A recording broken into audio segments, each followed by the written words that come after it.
What's up, wrestling fans? Joe Cronin coming to you from my kitchen via my Logitech headset in a different location. So if the audio sounds a little crappier than usual, you know why. But lots of, Twitter news, if you want to call it Twitter news, that I want to talk about, wrestling news, and everything else. I've marked some stories off, and I want to talk about them. So I'm going to do that. Except for, I got to reload my page because it got all jacked up. There's been this beef going on with Hogan. There's quite a few stories I want to get to right now, so bear with me. There may be a story out there that you've been thinking of that you'd wanted me to speak about, and I'm going to do that right here, right now, Walter Blunt style. And I'm also going to do a comments video. There's going to be a video coming out in a few minutes about Twitter, YouTube comments, and I'll react to all your comments, that type of thing. But this video is not that. This is Hulk Hogan and Brutus the Barber Beefcake. Obviously, there's been a beef going on with these guys for a while, right? So they brought it up. I will get to the Finn Balor Tombstone deal, too. If you don't know what I'm talking about, you'll find out in a minute. But yeah, so there's been Hogan, I think, is accused Beefcake of selling stuff to make money off his name. But this is so we've heard of all these random small beefs between Brutus the Barber Beefcake and Hulk Hogan over the years. But it seems that everything is kind of starting to ramp up again. And the reason why is because Brutus is working on a book. He tweeted out, "Working on my book, which is fastly becoming a tell-all. Hold on to your bandana, brother. It's about to get real." Which so Brutus the Barber Beefcake sounds like he's getting real as F, like Joe Cronin. And yeah, I just censored myself because my kids are nearby, so it's not quite that real.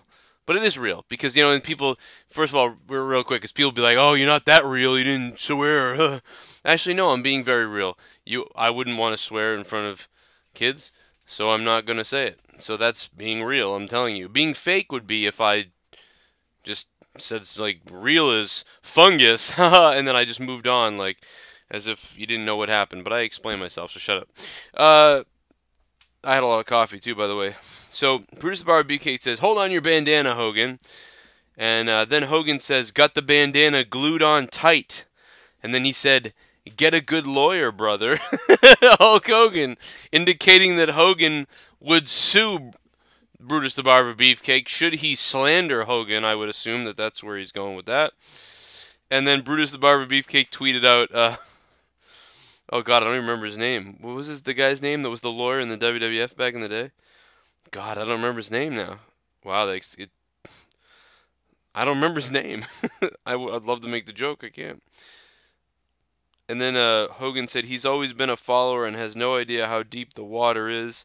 His leader is leading him to brother Hulk Hogan. Here's a rare pic of Terry carrying his own bag. Oh, man. Dude, they're going off on Twitter. If I really wanted to destroy Hulk Hogan, I'd get them in the ring. Man, they used to be buddies, man. What happened, man? They were great. They were the Mega Maniacs at WrestleMania 9 or whatever. Come on, man. I can't believe it, guys. Give each other a hug. Could be a whole work. I don't know, but I don't think it is. Bischoff's in New York right now, apparently. So check that out. Also, Mick Foley was able to raise, at least right now, after 60 days, $21,261.12. He tweeted that out earlier. Auction raised over $21,000 for Puerto Rico. The Puerto Rico Relief Fund. Thanks to everyone who made it happen, Mick Foley says. Honestly, Mick Foley's a good dude. Mick Foley, tell you a quick thing. When I was at the Top Rope Promotion show and I met with Mick Foley, and, I told him, "Hey, Mick," and he realized I was working the show and who I was. He was like, "Hey, could you tell people that these shirts are all, all the money's going to Puerto Rico?" And I'm like, "Really?" He's like, yeah, it's all going in the Puerto Rico. So I was like, all right. So I was running down the line, running through everyone saying, "Hey, $20 makes T-shirts. All the money goes to Puerto Rico," and he'll sign the T-shirts and everything. And I had a lot of fun kind of doing that. And hanging out with Foley as he got all his, as he autographed stuff for people. And he took a lot of time with me, and I really, again, I can't say enough nice things about Mick Foley. Not only when I met him, just as good as when I met him back in 1998 or 99 at the South Shore Music Circus. He took time to say hi to all the fans outside, and I know that sometimes he doesn't. Sometimes he's busy or he's maybe grumpy or tired or whatever. But all my experience with Mick Foley has been great. Even on Twitter, with him following me and being cool enough to DM me. I know that we had that misunderstanding, but shout out to him. He's a real good guy, and he was really nice, and you could tell he was tired as hell, and just cool that he raised that much money. PWMania.com, WWE Wrestling News from PWMania.com. Give him a shout out for me. Tell him Joe Cronin sent you. They have thoughts on the WWE 205 Live and John Cena's Auto Geek video. He put out this video with he's doing this Auto Geek stuff on their YouTube channel if you want to check that out. 205 Live, there could be some new guys coming to 205 Live, guys. Rumors are that Hideo Itami may be called up, and he probably could be just called up out of nowhere just to be added to the 205 Live roster. Now, he could be added to the main roster. That really could happen, but to me, I just feel like he's somebody they're going to throw on 205 Live to just add somebody to that show and see what happens, we'll see what happens. They're trying to do it over there on 205 Live. Once again, I really don't agree with. I think they've given them some chances here or there. I really think they have, but they really should have gone full in on them for at least 6 months, and maybe you could say they did when they taped the ring. But don't you remember? I mean, they taped the ring purple, but for what? 2 minutes of action, 3 minutes of action? Those poor SOBs had to jump up on the ring and tape the ring for like a 3-minute performance, then untape the ring or retape it. I mean, it just seemed like such a waste. So I'm glad they took the tape away because it was just a waste of time. I mean, if you're going to give the guys more than 5 minutes, then sure, tape the ropes up. But other than that, don't even bother with it. The purple colors aren't that attractive. I think they need to go with maybe they could go with a different look. And I know that, and all the colors are being taken at this point, right? Raw's red, black, and white. SmackDown's blue and white and black. NXT is yellow, black, and white. And then you get NXT, and they do purple. But perhaps we could do something different. I mean, maybe we could do green, right? Like energy, excitement. Although green, usually you think of intelligence, but in wrestling, green is exciting. And guys, how I love those Global Force Wrestling green ropes. I just love those green ropes.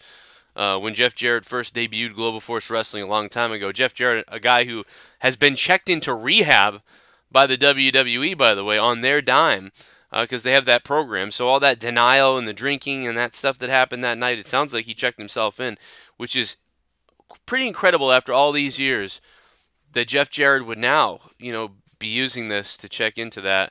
But credit to WWE for that, and hope he gets better. Somebody else who was checked into it recently, a little while back, we talked about this. Maybe some of you know about it, maybe some of you don't know about it. Justin Credible. Justin Credible was also checked in. So I wonder how he's doing. I'll try to reach out to those parties at some point. Kind of rather just leave Jeff Jarrett alone at this point, let him sort his life out. But I don't know how. I think Justin Credible's stuff was about 2 months ago, 3 months back. I don't remember now. And I'd love to reach out to him and see how he's doing. He's a guy who's he's fairly local here to us. And a good guy. Wrestling news posting on WrestlingNews.com. Shout out to them if they are listening, or you want to give them a shout out from me.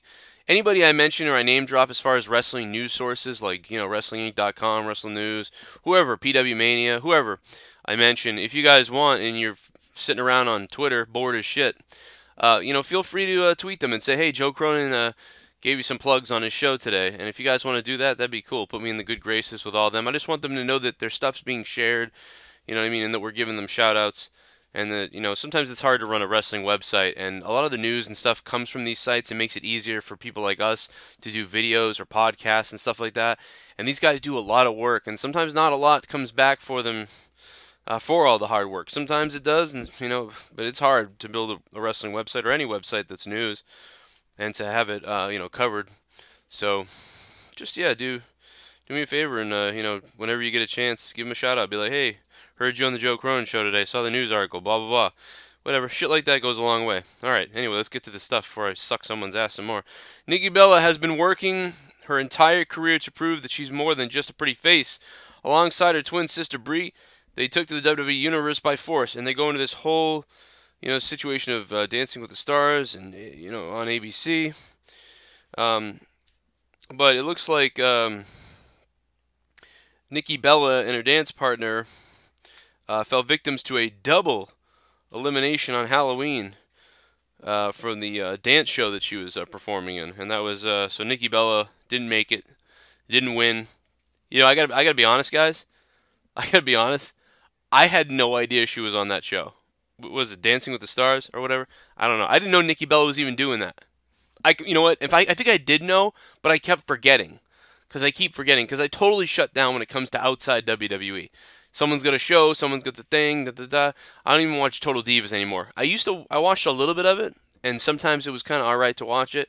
But after just realizing and learning the facts that so much of it is scripted, it's just really hard to watch at this point. And knowing that it interferes with the actual storylines of the wrestling that we're trying to watch is enraging. And I don't know how anybody can be happy with that. It is mind-numbing and enraging. I want to rip my hair out. By the way, if you're still listening to this, I did a Final Thoughts Raw review, which is 50 minutes, no interruptions. There's no phone calls being taken. There's no donations happening live. It's all podcast material for you guys. So if you haven't listened to that video is before this video. Then there's a video about Edge commenting on Asuka and stuff like that. That's there as well. So remember to look back at some of my videos that you might have missed because YouTube sucks. More news to get to right now. Make sure you guys are also subbed to my Corrupted channel, youtube.com/corruptedpodcast, because that is where I am going live until December 17th. And that's where I'll be live tonight for my SmackDown review. Finn Balor. Oh, by the way, real quick before I get to this Finn Balor story. Patreon, guys. The most patrons I have ever had. Thank you very much. I would advise most of you to not sign up today or wait until tomorrow or the next day to sign up on Patreon, because you get charged on the first no matter what, and you get charged immediately when you become a patron. So if you become a patron for $1 or $5 or $10, you'll be charged today. But I believe you'll be charged then again tomorrow or on the 1st. So do not become a patron tonight because you'll be double charged. Now some of you guys might be like, you know what, Joe? I'm going to be a $2 patron anyway, or $5 patron, so just take my money, man. I want you to have it. Cool. If you're cool with that, that's fine. You're awesome. But I don't want you to be like, damn it, like I just got double charged and now I got to cancel because that was all the money until next, whatever the hell. So just know that. Thank you for the support, though, that you might have thought of. $5 will get you just about everything. You know, $10 will get you even more and like some exclusive stuff. But really, $5 will get you just about everything, audio-wise, download-wise, song-wise, and whatever extras I put on there within the 8 hours of bonus content. $1, $2, you know, $2 will get you the Corrupted podcast and some polls and questions and things like that. So if you just want to try it out, you can cancel it anytime you want. So just let me know what's up if you got questions about it or you got whatever. Most of you guys direct message me on there, and it's a good way that I can speak with you directly about shit. Finn Balor tweets out headstone that reads "bye," and not bisexual. I'm saying BYE, like a tombstone that reads "bye." I don't know if that means he's killed the demon, he's killed himself, he's leaving the WWE. Nobody knows what the hell it means. He just tweeted "bye." Nobody is saying what they think that means. So we're going to follow up on that in a minute. I'm going to look up some other information on that Finn Balor buy thing. By the way, I realized my Patreon is spelled wrong on the video before this. Everybody made sure to tell me that. But here's the correct spelling. It's way at the bottom here on this picture. Support me on patreon.com/Joe Cronin Show. Or download the Patreon app, which is what most people do. And that way you can download audio that I upload there to your phone, save your data plan, and listen to podcasts all the time from me that are regarding wrestling and regarding life and regarding other things. My Morning Madness show is not a wrestling show. Neither is Corrupted, but they're both on Patreon. But I have a new wrestling show coming to Patreon, and I'm working hard to make it different than everything. That's been the hard part, is trying to make it different. Or it might just be one of these things where I talk about more, or I talk about stuff more. But I think I want to make it interactive with you guys, too, and keep it like a question and answer sort of thing. I know we'll talk about that later. I'm all over the fucking place. Just a huge 35 WrestleMania 35 rumor killer, apparently. You know, lots of people talking about it could be here, it could be there. I guess it's not going to be Florida. That's one of the things they're saying. And Dean Ambrose said that he was not prepared to be a babyface after the Shield broke up. Which, you know, I thought Dean Ambrose would be prepared for anything, but, I mean, maybe not. PW Insider reporting that Rockstar Spud is no longer under contract with TNA Impact Wrestling. And you remember that Conan, K-Dog, was on our show not that long ago, talking about, well, actually it was long ago, it was about 3 or 4 years ago, and he was talking about how he hated Rockstar Spud, or Bag of Potatoes, or Pud Potatoes, or whatever he called them. Funny that they were both in the same company together again for a few. PW Insider reporting that WWE is looking to sign Spud and add him to the Cruiserweight division. Spud joined the TNA roster after winning the first TNA British Boot Cup in 2013 and recently been feuding with Swoggle. As you guys remember, Swoggle. PW Insiders reporting that WWE is looking to finally call Hideo Itami up from NXT. Look at that. That's in the report. I talked about that earlier. And now they're also reporting it over there at, was that PW Insider? That was PW Insider via WrestlingInc.com. Enzo Amore sends message to loserweights. But I don't care about that. Just a little bit of kayfabe. Screwing with people. You got to give it to Enzo, man. Enzo is so entertaining, and Kalisto is just so not entertaining. The Young Bucks, on a little side note thing here, is interesting. It's how you take things for granted. I've only missed, I think, 1 or 2 Halloweens of my kids, maybe 1. I missed last year, actually, and I hated it. I hated that I missed Halloween. But, you know, when I was a kid, I only went out with my mother. You know, my dad never came out with us because he was either working or sick. But, you know, I've seen almost every Halloween. But the Young Bucks tweeted out, haven't been home in 5 years for Halloween. This was Nick Jackson. Haven't ever seen my kids get to trick or treat. That changes today. Very happy to be home. So that's really cool that they get to be home for that. Shows you how busy people are and how you can take things for granted. And finally, shout out to Vito, V2 of Doom. Continues to be a strong patron supporter, big time on Patreon, and everybody else who's supporting me there. And Vito, man, I hope you're feeling good today. I know you've some shit, man, but you're a good dude, and hope you're alright, and hope everybody's doing well. Leave some comments down below with whatever you want about life, about wrestling, whatever, and I may answer them in the next video, because I'm going to go through the comments of the last 3 or 4 videos and do a sort of reaction to comments video, and that will be coming up in anticipation of SmackDown later tonight. And have a good Halloween. Grab some candy, guys. Get yourself some diabetes and die. No, I'm just kidding. That's terrible. Actually, my dad died of diabetes, so anybody that wants to cry about that in the comments, can't get any worse than what happened to my dad with it. So, you know, don't be an SJW is all I'm saying. My name is Joe Cronin. Hope you guys enjoyed the show.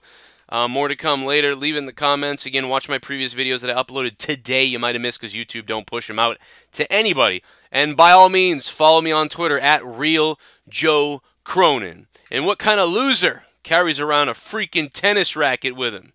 Okay? Who does that? Four-eyed Cornet. That's right. I know some of you are like, will you stop talking about Cornet? You stop talking about Cornet? Well, guess what? I'm just going to talk about him more. My name is Joe Cronin. At RealJoeCronin on Twitter. Guys, don't forget my Facebook page, too. Facebook.com/Rage Internet Radio. You have to type it in that way. If you search Rage Internet Radio, you're going to find a page for Rage Internet Radio, which is the wrong page. And Facebook has been stupid and not allowed me to have that page.